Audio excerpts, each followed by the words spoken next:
Le salon de la radio. 3 jours. Pour découvrir toutes les nouveautés qui rythment l'ensemble du marché de la radio. Eh bien, merci beaucoup. Je vais vous faire un teasing plutôt qu'une présentation complète de l'étude. C'est une étude qu'on a menée en interne au CSA et qui vous donne un bon exemple de ce qu'on peut faire aujourd'hui, justement, en allant pêcher des informations sur Internet, des informations qui sont publiées, en l'occurrence, par l'industrie phonographique, mais aussi par Médiamétrie, par la SACEM.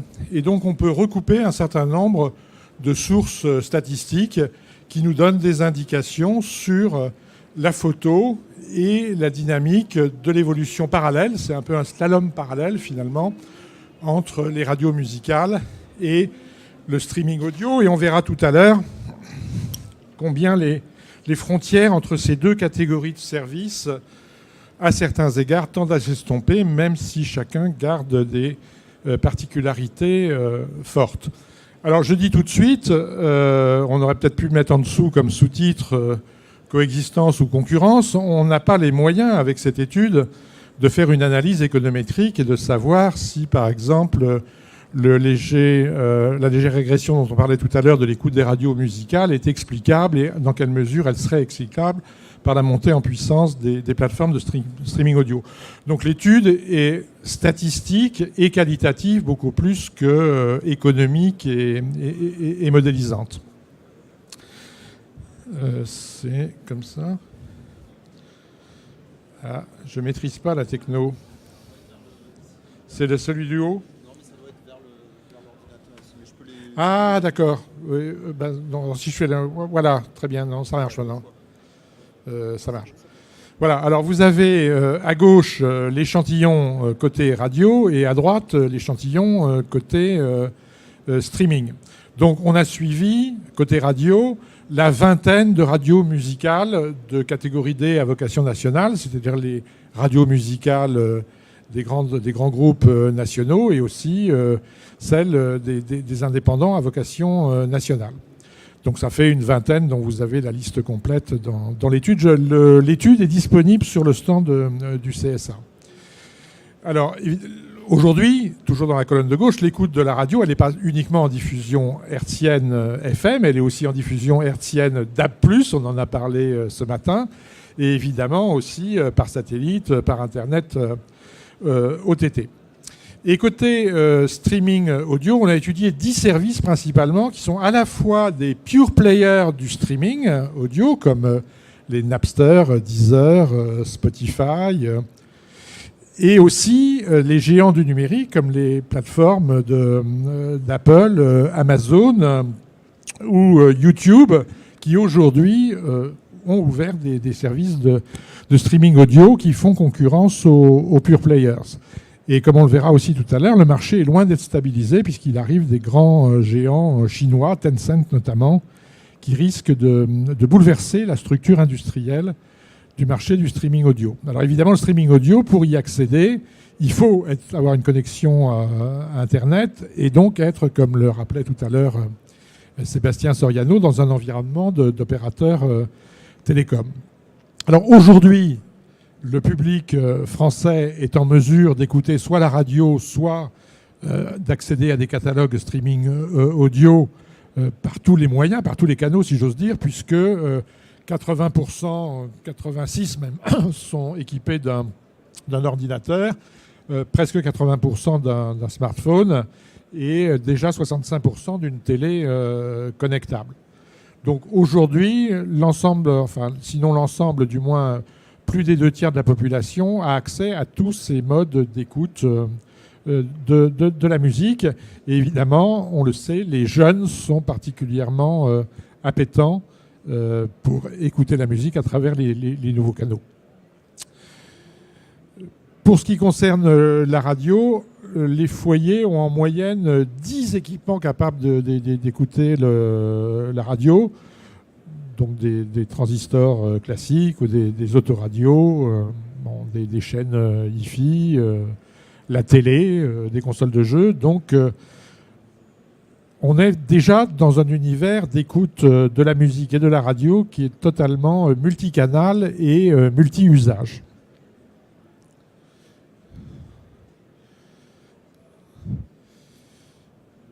Alors, quand on interroge les gens sur l'écoute, alors 91%, la quasi-totalité, déclarent écouter de l'audio, de la musique en audio. Sur ces 91%, 80% écoutent la radio. Alors on voit que le streaming audio est en forte croissance, la dynamique est exponentielle et rapide, mais le stock est encore à 50%. Donc 50% déclarent écouter en streaming contre 80% en radio. Et puis la radio, c'est pas uniquement la radio linéaire, mais c'est aussi la radio délinéarisée des podcasts, et c'est aussi les déclinaisons en versioning des radios sous forme de web radio, plus certaines web radios natives.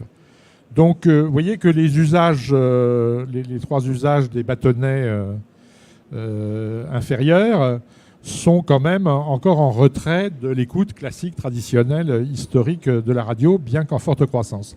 Et cette forte croissance, vous l'avez indiqué sur le graphique du bas, où les bâtonnets vous donnent le nombre de millions de titres qui sont écoutés en streaming, de titres différents qui sont écoutés en streaming. Et vous voyez qu'en 5 ans, de 2013 à 2000, en 4 ans, de 2013 à 2017, alors la croissance d'abord très forte s'est un peu stabilisée, mais ça a plus que quadruplé en 4 ans, en 5 ans, de 9 millions en 2013 de titres à plus de 40 millions en 2017. Et évidemment, si on décompte non pas seulement les titres différents, mais les écoutes, aujourd'hui on est au T1 2018 à 27 milliards de titres qui sont 27 milliards d'écoutes en ligne, de clics en ligne pour écouter de la musique, que ce soit sur les plateformes de streaming ou sur les déclinaisons Internet des radios. Bon, le constat, c'est que même si les usages classiques diminuent, la radio reste de loin le principal média audio devant les médias en ligne. Et plus de 7 millions l'écoutent chaque jour. Et la durée moyenne d'écoute des radios musicales est presque 1h50, donc vous voyez, presque 2 heures.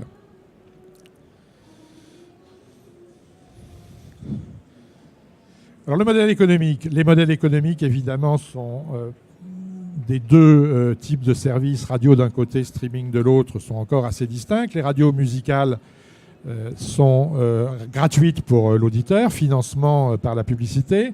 Et le financement publicitaire de l'ensemble des radios commerciales, c'est à peu près 700 millions d'euros.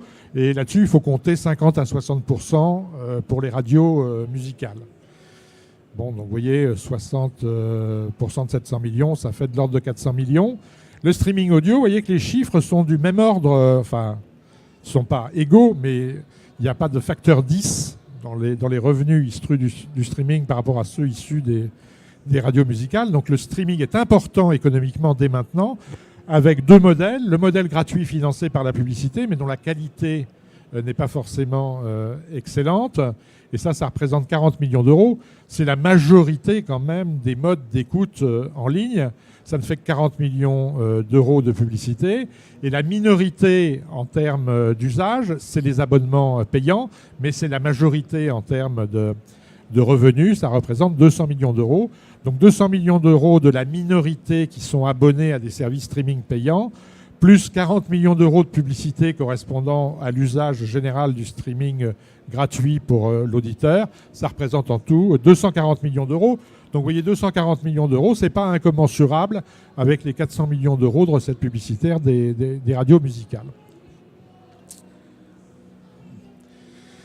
Alors, ce qui est très important aussi, c'est qu'il y a un grand hiatus réglementaire entre les deux types de services, puisque les radios, comme vous le savez, sont d'abord soumises à une sorte de régulation ex-ante qui est que pour émettre en hertzien, il faut qu'elles aient obtenu des fréquences du CSA, alors que évidemment le streaming audio passe par les opérateurs télécoms et les sites de streaming n'ont pas demandé une ressource hertzienne. Et puis la deuxième différence, c'est que, vous savez qu'on en a parlé hier après-midi, les radios classiques, musicales, sont soumises à de fortes obligations en termes d'exposition de musique française et aussi d'exposition de nouveaux talents, qui sont des obligations fortes auxquelles ne sont pas soumises les plateformes de streaming audio. Et c'est pour cela que dans les propositions qu'il a émises en septembre dernier, le CSA a reconnu cette situation déséquilibrée et a appelé de ses voeux que la loi nouvelle, qui devrait être promulguée en 2019, puisse reconnaître que le streaming audio, d'une part, et aussi le podcast, soit comptabilisé parmi les services soumis à la régulation du CSA et donc soumis à des obligations au même titre que les radios musicales hertziennes. Bon, là, on a l'exemple en radio, mais c'est aussi vrai évidemment en télévision, du hiatus qu'il y a entre un monde de l'Internet très peu régulé d'un côté et un monde de l'audiovisuel classique hyper régulé de l'autre. Donc évidemment, le sens de l'histoire, ça n'est pas d'exporter vers Internet l'hyper-régulation des médias historiques, mais c'est de rétablir dans une certaine mesure l'équilibre en régulant un peu plus Internet, enfin les services disponibles par Internet, et en régulant un peu moins fortement, enfin de façon moins coercitive et plus incitative, les services audiovisuels classiques. Alors, vous voyez, de ce qu'on a déjà dit, certaines ressemblances et aussi certaines différences entre d'un côté la radio musicale et de l'autre côté le service de streaming. Alors, ce qui est le plus différent, et c'est les deux pavés bleus supérieurs sur la planche, ce qui fait quand même l'originalité forte de la radio, c'est une programmation thématique. Il y en a qui font du rock, il y en a qui font du jazz, il y en a qui font de la danse, donc elles ont une identité claire, contrairement aux plateformes de streaming audio qui, elles, offrent un catalogue très riche où vous pouvez trouver de tous les genres musicaux. Et l'autre différence qui tend quand même un peu à s'atténuer, c'est que du côté de la radio, vous avez un animateur, vous avez un présentateur, vous avez une incarnation humaine de la radio. Et du côté streaming, vous l'avez moins, mais quand même dans une certaine... Alors d'un côté, les radios, elles sont incarnées humainement, mais elles ont aussi des algorithmes de programmation. Et les plateformes de streaming audio qui au départ avaient une programmation purement algorithmique ou ou vous proposant des recommandations en fonction de votre consommation du catalogue, aujourd'hui font de plus en plus appel à une curation, j'aime pas beaucoup le mot, mais enfin à une préparation, disons, humaine de plus en plus forte des morceaux qui sont accessibles et des catalogues qui sont accessibles sur ces plateformes. Bon, donc le message là, c'est que clairement, si les radios veulent garder leur spécificité, veulent garder leur originalité vis-à-vis des plateformes, c'est de renforcer encore ce côté incarnation humaine, ce côté identité, ce côté présentation, et non pas simplement robinet à musique. Sachant que de l'autre côté, ce n'est pas des robinets à musique puisque c'est plutôt de l'écoute non linéaire, mais ces catalogues à plat des plateformes de streaming sont de moins en moins à plat et de plus en plus structurés, faisant l'objet de recommandations, de playlists, ou même vous offrant la possibilité de composer vous-même votre radio sur la plateforme. Alors, ce qui se ressemble en revanche, c'est que aussi bien sur les radios musicales que sur les sites de streaming, vous avez autre chose que de la musique, vous avez aussi des informations, des commentaires, et ceci des deux côtés. Vous avez des contenus exclusifs. Les contenus exclusifs sont là non plus pas de la musique, mais souvent des événements liés au titre. Ça peut être des concerts, ça peut être des interviews d'artistes. Bon. Vous l'avez ça des deux côtés. Et puis, de plus en plus, évidemment, les radios ont des prolongements numériques où elles font des déclinaisons thématiques sous forme de web radio qui sont, d'une certaine manière, comparables aux différentes déclinaisons des listes de lecture que vous trouvez sur les sites de streaming. Donc, vous voyez, des points d'analogie, des points de différence, mais quand même une assez grande convergence. Une convergence aussi à travers les usages, puisque les auditeurs, et notamment les jeunes, ils ne se demandent pas s'ils vont écouter la radio ou s'ils vont écouter une plateforme de streaming. Ce n'est pas ça qu'ils consomment. Ce qu'ils consomment, eux, c'est la musique qu'ils aiment. Et alors, ils consomment la musique qu'ils aiment via le moyen qui est le plus commode pour eux. Et ce qu'on voit, alors malheureusement, je ne l'ai pas sous forme de planche, mais vous le trouverez dans l'étude. Quand on interroge les gens sur qu'est-ce qui vous fait aller plutôt vers écouter la radio ou plutôt aller sur une plateforme de streaming, ce qui motive les gens à aller vers une plateforme de streaming, c'est plutôt la richesse et l'accessibilité de l'offre avec un catalogue complètement général. En revanche, ce qui motive les gens à aller d'un côté ou de l'autre, mais sans privilégier l'un ou l'autre, c'est la facilité d'accessibilité, c'est la gratuité, et c'est le fait qu'on aille sur une web radio ou qu'on aille sur un site de streaming gratuit, de ne pas avoir à s'identifier, de ne pas avoir à se loguer pour pouvoir écouter la musique. Donc vous voyez, il y a un objectif commun, finalement, des radios et des sites de streaming, de personnaliser de plus en plus l'offre, d'offrir de la recommandation, de la playlist adaptée, mais il y a des facteurs de différenciation marqués, le plus fort d'entre eux étant, et ça c'est vraiment un message important pour les radios, l'incarnation, l'humanisation, ce sentiment d'intimité et de proximité que seul peut donner aujourd'hui un animateur, contrairement à une intelligence artificielle. Ceci résume à peu près ce que je vous ai dit. La confusion qu'il peut y avoir ou la convergence qu'il peut y avoir entre streaming et radio est accélérée par le fait que sur beaucoup de sites de streaming, maintenant, vous avez des services de radio proprement dit. C'est-à-dire le site vous propose d'accéder à la radio linéaire, au flux radio linéaire de radio existantes. Donc il y a un partenariat entre les sites et les radios. Et puis aussi d'écouter certains services qui sont présentés par l'opérateur de streaming comme des radios, mais qui sont plutôt des programmations ou des playlists. Alors évidemment, cette ambiguïté a ses limites, puisque comme on l'a vu tout à l'heure, la réglementation n'est pas du tout la même. Donc si ce mouvement s'accélère, il faudra absolument harmoniser les conditions réglementaires auxquelles sont soumises d'un côté les radios et de l'autre côté les sites internet de streaming. Donc, conclusion, un secteur qui n'est pas encore complètement stabilisé, avec un risque de concentration, l'arrivée des grands acteurs d'Internet, et pas seulement les Américains, mais aussi les Chinois. J'ai oublié de vous donner le podium des plateformes streaming audio en France. C'est un Deezer, qui est français historiquement, et qui a des partenariats avec un certain nombre d'opérateurs télécoms. 2 Spotify, qui est l'historique suédois, et 3 Napster, qui est l'américain. Donc c'est encore des pure players qui sont en tête, par exemple, sur le marché français, mais ça risque de ne plus être le cas l'an prochain avec la montée en puissance des géants du net. Bon, donc j'aime pas du tout le mot résister. Le problème pour la radio, c'est pas d'essayer de résister, c'est d'essayer de gagner. Enfin, de gagner, pas contre les autres, mais avec les autres. Quand vous avez des pires ennemis, le mieux, c'est d'en faire vos meilleurs partenaires.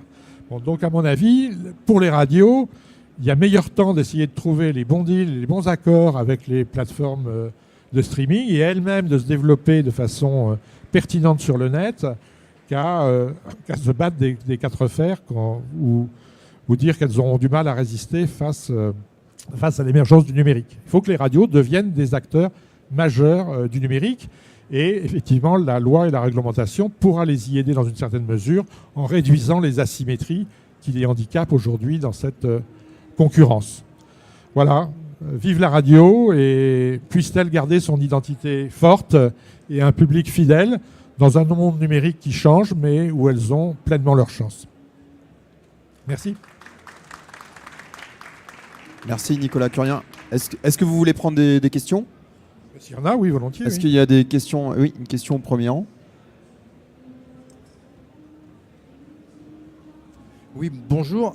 Comment est-ce que vous envisageriez l'application de quotas sur des sites de streaming ? Ça marcherait comment ? Ce que je pense, c'est qu'il faut déjà réviser le système de quotas sur les radios traditionnelles. Il faut vraisemblablement le simplifier. Bon.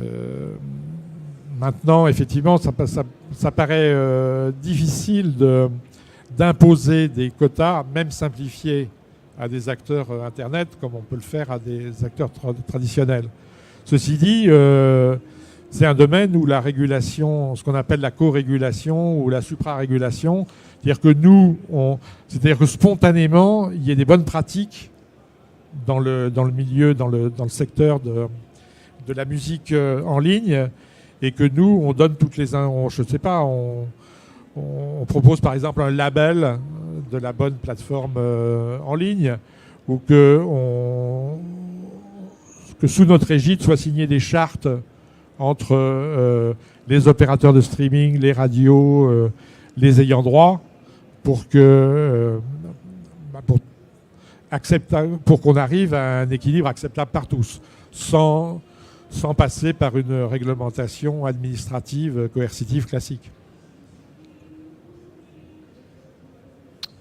D'autres questions dans la salle? Oui.